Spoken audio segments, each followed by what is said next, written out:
Good morning, everybody. How are you? I hope you are fine at your place. Okay. In previous classes, we will be explain and discuss chapter number 1 from your geography, and all doubts will be clear on Saturday. Today, we will be explain and read chapter number 1 from political science. Okay. Your title as power sharing. हमारा आज का जो chapter है, today's your themes is chapter number 1 all science power sharing. Okay, what I mean of power sharing? Power sharing का मतलब होता है, सबसे पहले we will be explain your title of your chapter power sharing. Power sharing का मतलब होता है शक्तियों का पृथक्करण, यानी जो हमारा जो राजनीति है उसके अंदर जो हमारा संघीय जो ढांचा है वो इसलिए होता है कि यहाँ हमारे जो पावर्स होती हैं, हमारी जो राजनीति होती है उसका यहाँ पर पृथक्करण कर दिया जाए. It is called the today's your title is power sharing. ठीक है, पावर शेयरिंग जो है, power sharing among the 3 organs state. हमारा जो ये पावर शेयरिंग है हमारे स्टेट का, या जितना भी पावर शेयरिंग का जो ढांचा होता है वो जो है वो 3 फैक्टर्स 3 ऑर्गन्स पर होता है.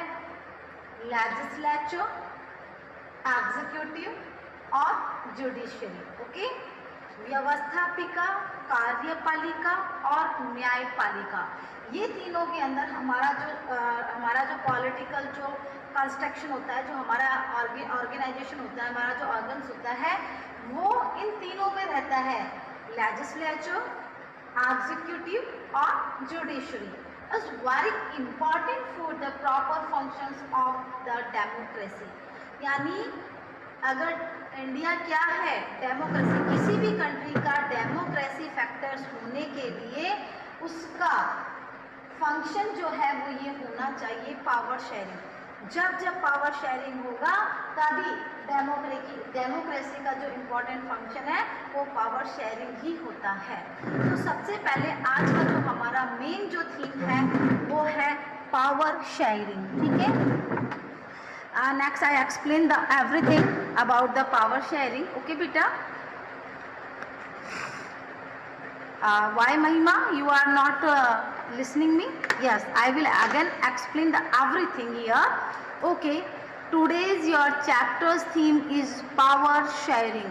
इसका मतलब होता है सत्ता का बंटवारा, शक्ति का पृथक्करण, शक्तियों को अलग अलग ऑर्गन्स के अंदर बांट देना. It is called the power sharing.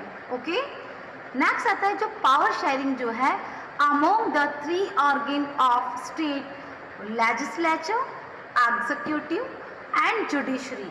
ये कहता है कि पावर शेयरिंग जो है वो किसी भी राज्य के अंदर उसके 3 ऑर्गन्स होते हैं, जो कि मैंने पहले एक्सप्लेन किया, लेजिस्लेचर, एग्जीक्यूटिव और जुडिशरी, यानी विधानमंडल, कार्यपालिका और न्यायपालिका is very important for the proper function of democracy. यानी लेजिस्लेचर्स, एग्जीक्यूटिव, जुडिशरी, ये तीनों ऐसे ऑर्गन्स होते हैं जो कि डेमोक्रेसी के फंक्शंस के लिए बहुत ही इंपॉर्टेंट होते हैं. यहाँ वर्ड आया डेमोक्रेसी. इंडिया क्या है? India is a form of democracy. India एक डेमोक्रेटिक कंट्री है जिसके अंदर इस प्रकार के, यानी डेमोक्रेटिक कंट्री के कारण हमारे यहाँ पर जो है पावर शेयरिंग जो है वो एक इम्पॉर्टेंट फंक्शन होता है. डेमोक्रेसी में क्या होता है? Peoples are ruled by the people and for the people. जनता अपने ही लिए अपना रिप्रेजेंटेटिव जो है उसको सिलेक्ट करती है, इलेक्ट करती है बाय कास्टिंग वोट. आगे बात समझ में?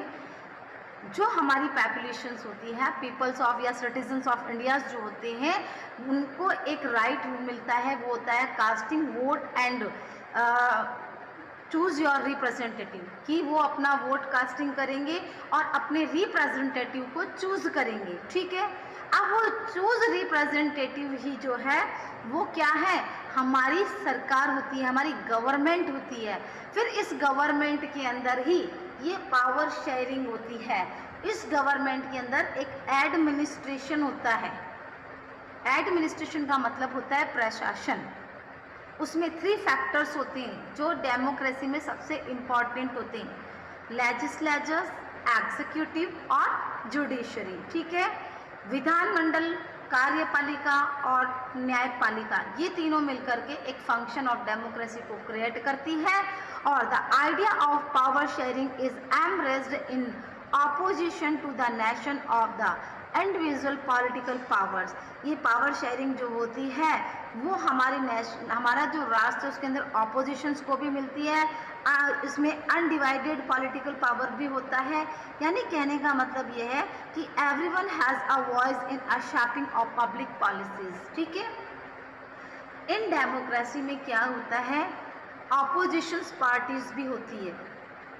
आगे बात समझ में, इलेक्शन जो है उसको क्रिएट किया जाता है।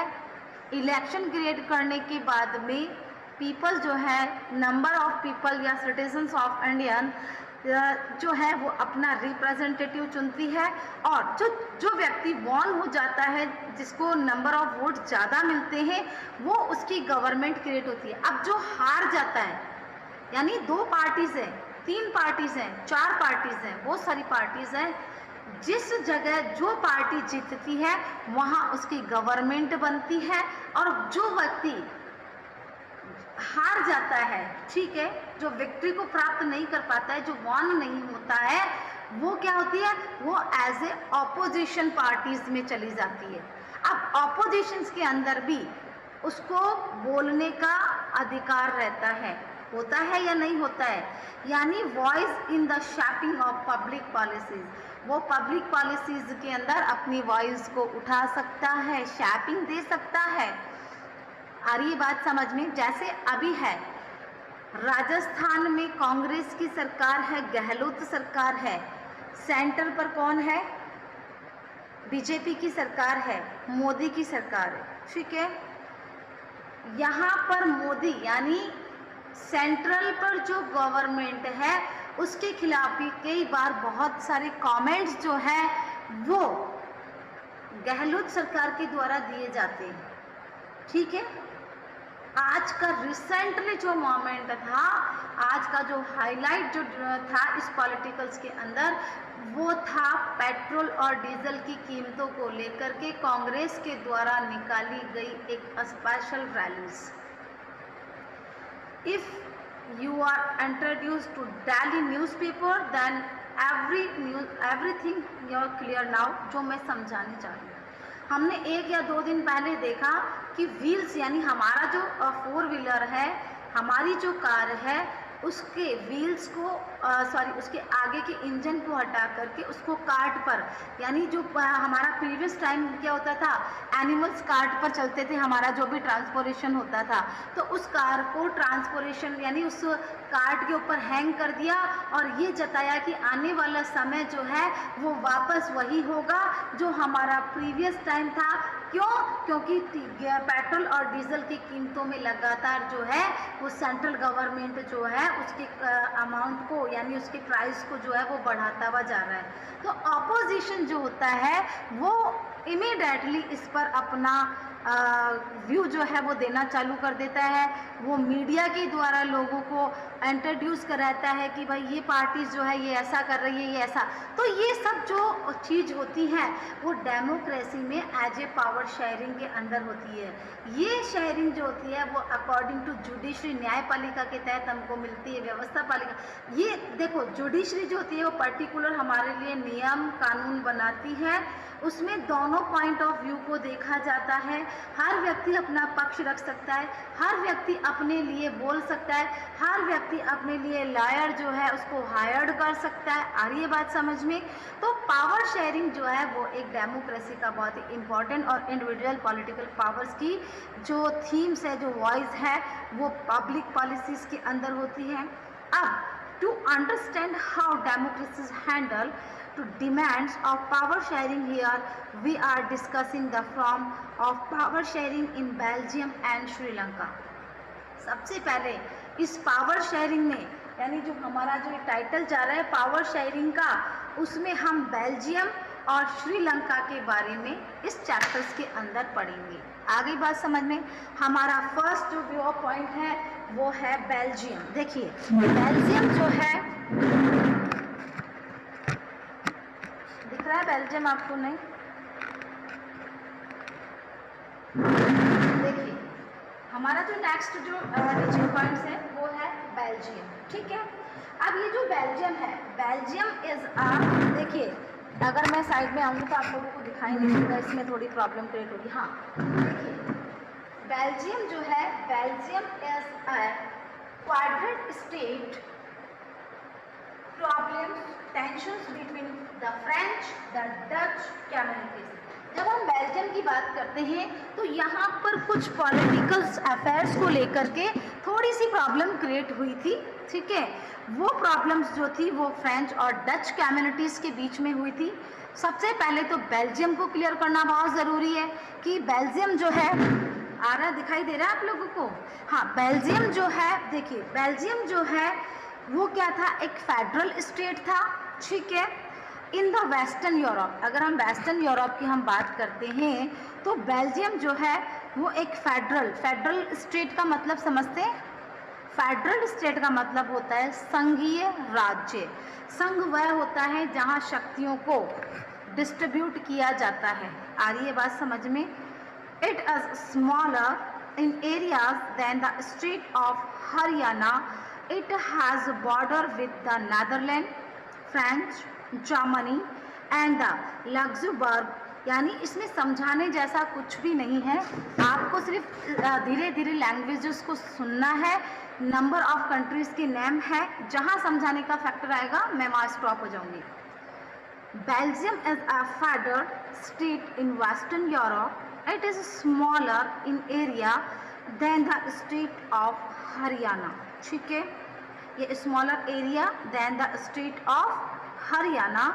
It has borders with the Netherlands, French, Germany, Luxembourg. It has a population of little over 1 crore, which is about half of population of Haryana. Okay.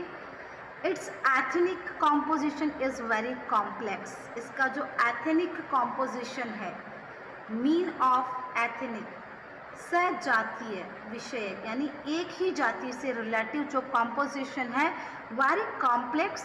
Out of total populations of the country 59% live in the Flemish okay region that speak Dutch languages. I explain it. ये जो सजातीय जो विषयक है, इसका जो composition किया जाता है वो बहुत ही कॉम्प्लिकेटेड था, कॉम्प्लेक्स में था।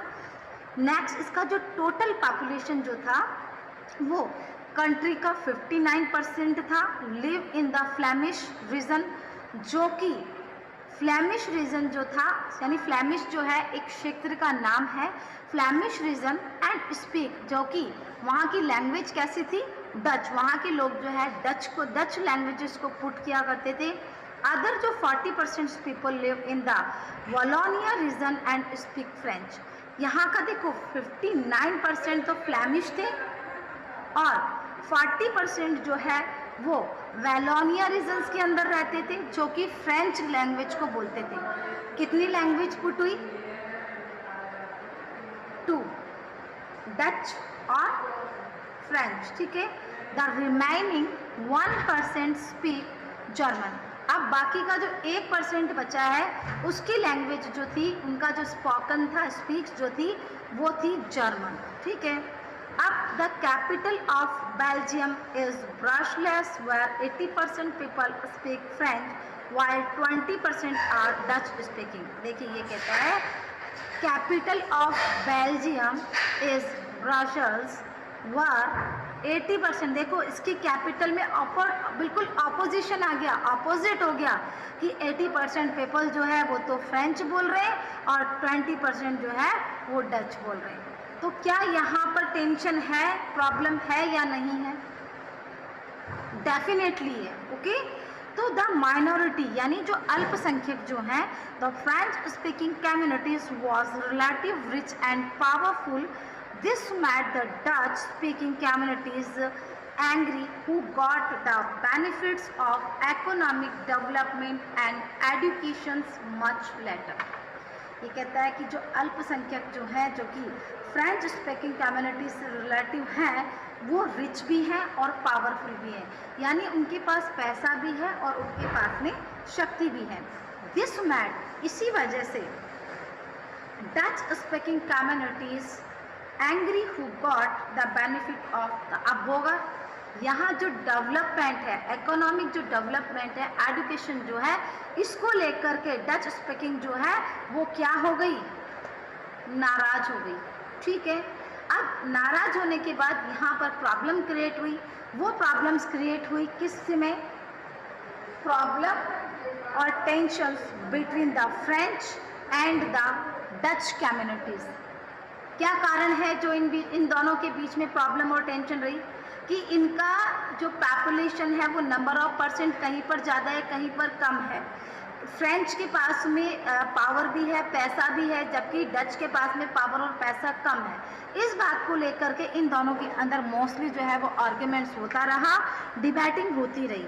The social disparities between Dutch and French speaking communities during the 19th century and 1960 centuries lead to tension between them. कहाँ से कहाँ तक, ये कहता है ये जो सोशल जो डिस्पैरिटी थी, यानी ये जो सामाजिक जो असमानता थी डच और फ्रेंच स्पीकिंग समुदाय की, उसमें क्या था, ये जो टेंशन थी किस किस की, फ्रेंच और डच स्पीकिंग समुदाय की, ये 1950 सेंचुरी से लेकर के 1960 सेंचुरीज के लेड बिटवीन का समय था. इस समय काफ़ी टेंशन थी इन दोनों ग्रुप्स के अंदर. This tension was acute in the Brussels with the special problem. और यहाँ की जो कैपिटल थी ब्रसेल्स, वहाँ पर ये स्पेशल प्रॉब्लम के रूप में क्रिएट होकर के आया. It was that the Dutch speaking peoples constituted a majority in the country but the minority in the capital. कहते हैं कि यहाँ जो डच स्पीकिंग पीपल जो थे वो कॉन्स्टिट्यूट थे, उनको मेजॉरिटी तो थी कंट्रीज़ के अंदर, लेकिन उनको कैपिटल्स के अंदर माइनॉरिटीज़ नहीं दी गई थी. यानी जो कैटेगरी से रिलेटिव जो फैक्टर्स है वो यहाँ कह रहा है. अब हमारा आता है accommodation in Belgium. Okay, what do you mean of the accommodation of Belgium. Accommodation का मतलब होता है निवास. ओके, अकोमोडेशन का मतलब निवास होता है. इन बेल्जियम, बेल्जियम के अंदर जो अकोमोडेशन थी वो किस प्रकार की थी. The Belgium leaders took a different path by recognizing the existence of religion difference and the cultural diversity of the country between 1970s and 1993. To constitutions of Belgium was amended 4 times. ध्यान से सुनना, ये जो Belgium's के जो ladders rock टुक जो थे, उन्होंने अलग अलग पथ लिया था रिकॉग्नाइजेंस के लिए, अलग अलग रीजन्स के लिए, अलग अलग कल्चरल्स के लिए. ठीक है, और उसी के बाद 1970s and 1993 the constitution of Belgium, यानी कॉन्स्टिट्यूशन जो था, यानी वहाँ का जो संविधान था बेल्जियम का, वॉज अमेंडेड 4 टाइम, यानी 4 बार वहाँ के जो संविधान है उसके अंदर संशोधन किया गया. अमेंडेड, संशोधन किया, यानी बार बार अपने व्यूज़ को चेंज किया गया. यानी किसी नियम कानून को हटा करके दूसरे नियम कानून को इन्वॉल्व करना, ये कहलाता है अकोमोडेशन, अमेंडेड यानी संशोधन. ठीक है, following are the arrangement which the Belgium leaders work out the enable everyone to live together with in same country. ये कहता है कुछ अरेंजमेंट ऐसे किए गए थे बेल्जियम्स के अंदर कि वहाँ के जो लीडर्स हैं वो वर्क करने के लिए work out to the enable everyone, यानी सभी के लिए वर्क करने के लिए वो अनेबल हो गए थे with in the same country, same countries के अंदर होते हुए भी वो अनेबल हो गए थे। उसमें फर्स्ट था the constitution prescribes that the number of Dutch and French speaking ministry shall be equal in the central government. Some special laws require of support of majority members for each linguist group. Thus, no single community can make decision unilaterally. अनलिटरली रूप से कोई भी जो है community बनाने का कोई decision नहीं ले सकता था। The state government are not the subordinate to the central government and more power of the central government has been given to the state government of two regions of the countries.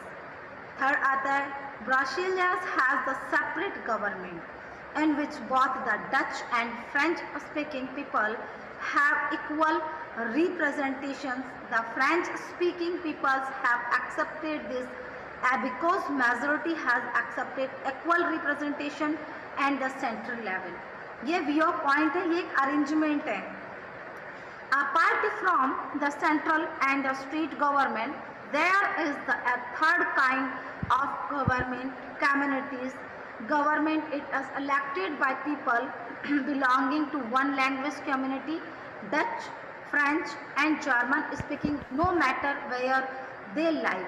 उन्होंने बाद में जो संशोधन करने के लिए बोला कि यहाँ पर जो है बिलोंगिंग किसी भी इलेक्टेड बाय द पीपल, जो भी पीपल इलेक्टेड होगा उसकी जो लैंग्वेज होगी उसी की कम्युनिटीज़ बनेगी, चाहे वो डच हो, चाहे वो फ्रेंच हो, चाहे वो जर्मन हो, ठीक है। उसके अलावा उन्होंने बताया कि जो भी पावर की जो रिगार्डिंग है वो cultural, educational and language related issues पर ही हम जो है इस पर कोई कदम जो है वो उठा पाएंगे।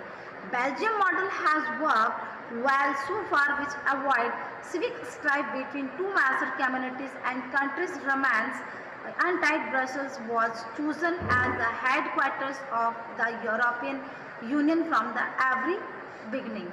ये कहते हैं कि जो बेल्जियम का जो मॉडल था, जो वर्किंग वेल पर था, वो काफ़ी अवॉइडेबल था, जो कि सिविक्स नागरिक जो थे वहाँ के वो बिटवीन टू मेजर कम्युनिटीज़, वहाँ के दो मेजर कम्युनिटीज़ के थे, फ्रेंच और डच। ये दोनों जो थे वो वहाँ की कम्युनिटीज़ के लिए जो है एक प्रकार की प्रॉब्लम्स बने हुए थे। और उसका जो कंट्री का जो रिमेंस जो था वो यूनाइटेड ब्रसेल्स था। इसने चूज़ किया कि उसके जो हेड क्वार्टर्स है वो यूरोपियन ही होगा और यहाँ की जो यूनियन फॉर्म जो हो रही होगी वो वेरी बिगनिंग बहुत ही जल्दी इसकी शुरुआत कर ली जाएगी। यानी यहाँ जो है हम जो बात कर रहे थे बेल्जियम की, यहाँ की जो कैपिटल थी उसने तो साफ कह दिया था कि वो अपना जो हेड क्वार्टर्स जो है वो चूज़ करेगा, किस हिसाब से वो यूरोपियन लोगों को जो है वो चूज़ करके वो अपने हेड क्वार्टर्स को जो है वो फिल करेगा। उसके अलावा उसने ऐसा बोल दिया जिसकी बिगनिंग जो है वो यूनियन लेवल के ऊपर करेगा। फिर हमारा आता है श्रीलंका, ठीक है।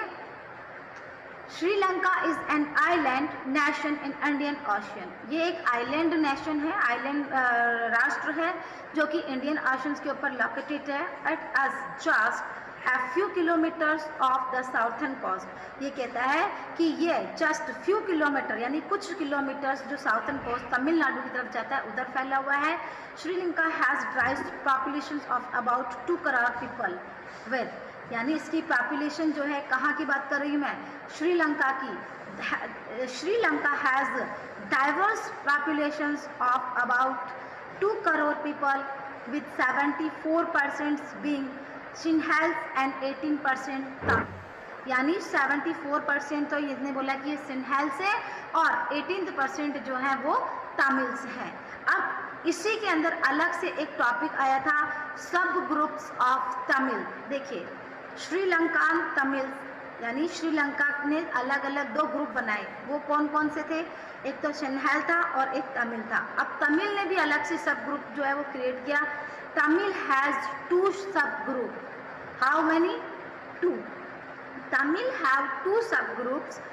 Sri Lanka Tamils native of Sri Lanka are called Sri Lanka Tamils. एक तो था Sri Lankan Tamil. Tamil native of Sri Lanka are called Sri Lanka Tamils. The constitution 13% of the population and are concentrate in the north and the east of Sri Lanka. Most of Sinhal speaking people are Buddhist, while most of Tamils are Hindus or Muslim. जब तमिल ने यहाँ पर दो group बना लिए, अपने सब group बना लिए, उसमें constitute 13% population are the concentrate in the north and east of Sri Lanka, और मोस्ट ऑफ सिन्हल स्पीकिंग, मैंने पहले ही बताया था कि 74% सिन्हल है और 18% तमिल है। तो जो सिन्हल स्पीकिंग पीपल जो थे वो बुद्धिस्ट थे, वाइल मोस्ट ऑफ तमिल्स और बाकी के जो बचे हुए तमिल्स जो हैं उसमें मोस्ट ऑफ हिंदू और मुस्लिम थे। आगे कैटेगरी समझ में। अब इंडियन तमिल्स जो है, the Tamilians whose for her came from Indian plantation workers during the colonial rule of settled in Sri Lanka are called Indian Tamil। देखिए अब यहाँ पर एक अलग से जो आया वो आया इंडियन तमिल, ठीक है। क्या आया? इंडियन तमिल।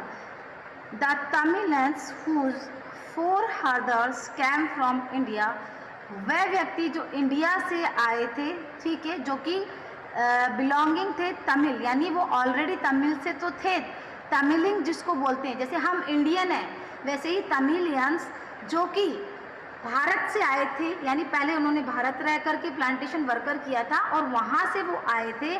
किस समय आए थे? ड्यूरिंग द कॉलोनियल रूल, जब कॉलोनियल जो था वो रूल कर रहा था, जब वो सेटल्ड हो गया था श्रीलंका के अंदर, आर कॉल इंडियन तमिल्स।